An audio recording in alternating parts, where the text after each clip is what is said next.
আসসালামু আলাইকুম গাইস, এই দেখো আমার বৃষ্টির দিনে গাছেদের অবস্থা।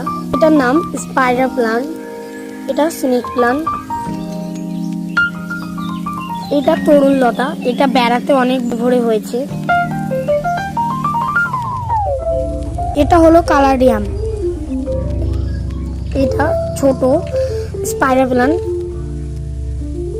এটা সাদা পত্তলিকা, এটা চন্দ্রমল্লিকা, অনেক কুড়ি এসেছে ছোট ছোট, এটা অনেক হয়েছে।